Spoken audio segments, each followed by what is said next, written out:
আমাদের চারপাশে ছড়িয়ে রয়েছে বিভিন্ন মন্দির বা পীঠস্থান।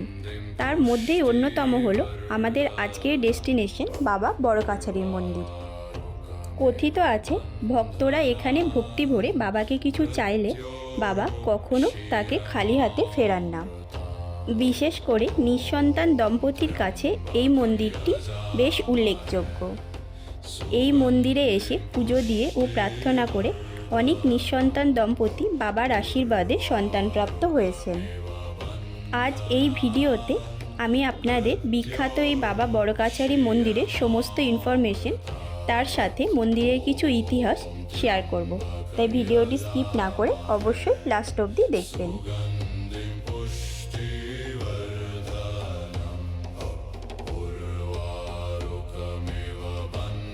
ভিডিওর প্রথমেই বলি আপনারা এই জাগ্রত মহাদেবের মন্দিরে কিভাবে আসবেন। শিয়ালদা স্টেশন থেকে আসলে বজবজ লোকাল নিয়ে মাঝেরহাটে নেমে ওখান থেকে কাকড়াহাট যাওয়ার জন্য বাস পেয়ে যাবেন। এছাড়া যদি আপনারা হাওড়া স্টেশন থেকে আসেন, হাওড়া স্টেশন থেকে ধর্মতলা এসে ধর্মতলা থেকে ডাইরেক্ট আমতলা যাওয়ার বাসে আমতলা নেমে ওখান থেকে বাই অটো আপনাকে এই মন্দিরে আসতে হবে। এছাড়াও জোকা, ঠাকুরপুকুর আর বজবজ তিনটে স্টেশন থেকে এই বড় কাছারি মন্দিরে আসার জন্য অটো অ্যাভেলেবেল রয়েছে। চাইলে আপনারা পার্সোনাল কারেও আসতে পারেন। মন্দির ও মন্দিরের আশেপাশে কার পার্কিংয়ের জন্য বিশেষ ব্যবস্থা রয়েছে। মন্দিরের এক্স্যাক্ট অ্যাড্রেস রয়েছে ঝিকুরবেড়ে, রায়পুর, সাউথ 24 পরগনা। আপনাদের সুবিধার্থে মন্দিরের লোকেশনটা আমি ডেসক্রিপশনে দিয়ে দেব। এই যে মেন বড় কাছারির তোরণটা রয়েছে, এই জায়গাটা হচ্ছে বাঁকড়াহাট। এই এন্ট্রি গেটটা ক্রস করে রাইট সাইডে টার্ন নিয়ে 1 থেকে 1.5 কিলোমিটার এগালেই সামনে পড়বে জাগ্রত এই বাবা মহাদেবের মন্দির বাবা বড় কাছারি। মন্দিরে প্রবেশের বেশ কিছুটা আগের থেকেই রাস্তার দুপাশে রয়েছে পুজো সামগ্রী বা ডালার দোকান। এই প্রত্যেকটা ডালার দোকানের সাথেই পার্কিংয়ের সুব্যবস্থা রয়েছে। তবে এখানে আলাদা করে কোনো পার্কিং চার্জ নেওয়া হয় না। আপনি যে শপের পার্কিং স্পেসে গাড়ি রাখছেন সেই শপ থেকে অবশ্যই আপনাকে পুজোর ডালাটা পারচেস করতে হবে। পুজোর ডালার দাম এখানে শুরু হচ্ছে 51 টাকা থেকে। প্রত্যেকটা শপের যে পার্কিং স্পেস রয়েছে তার সাথে এখানে ওয়াশরুমেরও ব্যবস্থা আছে।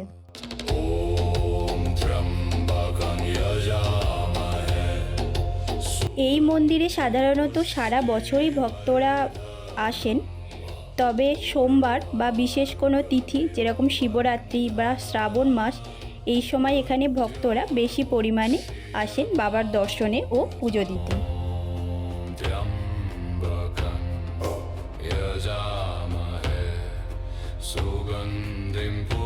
মেন মন্দিরে প্রবেশের ঠিক আগেই লেফট সাইডে রয়েছে এই পবিত্র দুধ পুকুর। এই পুকুরে স্নান করে এখান থেকে জল নিয়ে বাবার মাথায় অর্পণ করা যায়। যেহেতু আমরা বাড়ি থেকে স্নান করে এসেছিলাম, তাই আমরা এখান থেকে শুধুমাত্র জলটা তুলে নেব।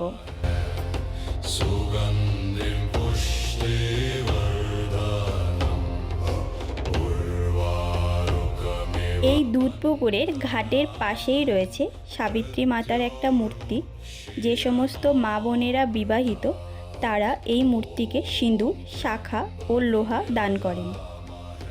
যেটা আমরা যেখান থেকে পুজোর ডালা সংগ্রহ করেছিলাম ওই দাদাই আমাদের ডালার সাথে দিয়েছিলেন।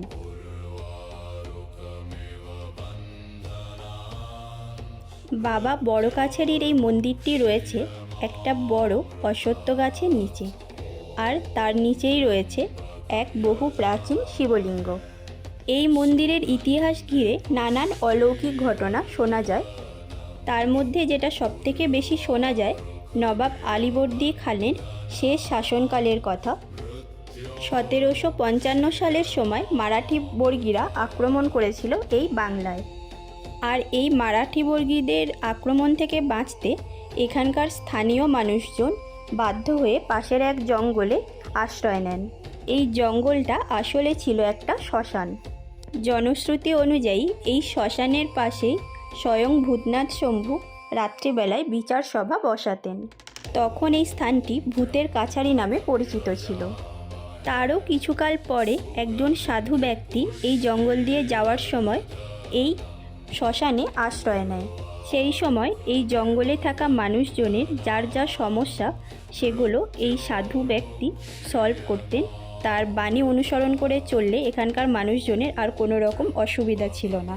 পরে তিনি যখন মারা যান, মানুষজন অনেক হতাশ হয়ে পড়েন। তাকে এই শ্মশানের পাশেই সমাধিস্থ করা হয়। তার সমাধিস্থল থেকেই এই বটগাছটি উঠেছে। বর্তমানে যে বটগাছের নিচেই বাবা বড় কাছারির মন্দির অবস্থিত।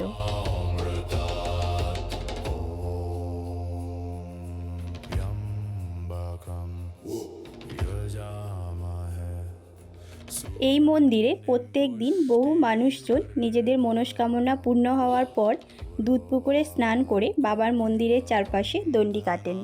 অন্যান্য অনেক মন্দিরে যেরকম লাল সুতো বেঁধে বা পাথরের টুকরো বেঁধে বাবার কাছে মনস্কামনা জানানো হয়, কিন্তু এই মন্দিরে আপনি কাগজে লিখে, মানে আপনি ঠাকুরের থেকে কি চাইছেন, আপনার লাইফে কি প্রবলেম রয়েছে সেটা কাগজে লিখে, সাথে আপনার নাম, অ্যাড্রেস সমস্ত কিছু লিখে বাবাকে মনের ইচ্ছাটা জানাতে পারবেন।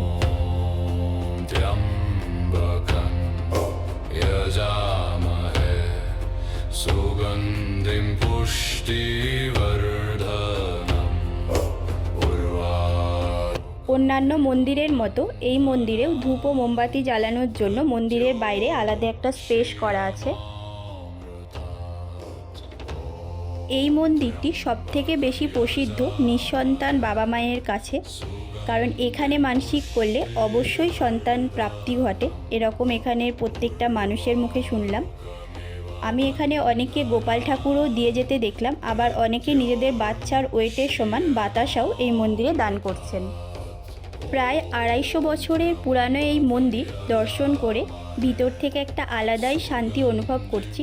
সাথে আপনাদেরও ভার্চুয়ালি দর্শন করাতে পেরে বেশ ভালো লাগছে। আপনারাও একদিন আসুন, এই বাবা বড় কাছারির মন্দিরটা ঘুরে যান।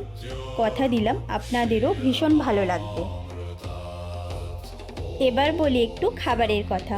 মন্দিরে পুজো দিয়ে ভীষণ খিদে পেয়ে গেলে মন্দিরের আশেপাশে প্রচুর নিরামিষ খাবার হোটেল রয়েছে, যেখানে খাবার দাম ভীষণই রিজনেবল। এখানে থালি শুরু হচ্ছে মাত্র 70 টাকা থেকে। মন্দির ঘোরা হয়ে গেছে, লাঞ্চও হয়ে গেছে, এবার বাড়ি ফেরার পালা। আমাদের এই YouTube channel royal star Riders RSR এর মাধ্যমে আমরা পশ্চিমবঙ্গ তথা ভারতবর্ষের বিভিন্ন জায়গার ট্রাভেল বেস ভিডিও বানাই। আপনারা যদি এরকম ভিডিও দেখতে চান, অবশ্যই আমাদের চ্যানেলটা সাবস্ক্রাইব করে আমাদের সাপোর্ট করবেন ও পাশে থাকবেন। আর ভিডিওটি ভালো লাগলে লাইক, কমেন্ট, শেয়ার করতে কিন্তু ভুলবেন না। Thank you for watching.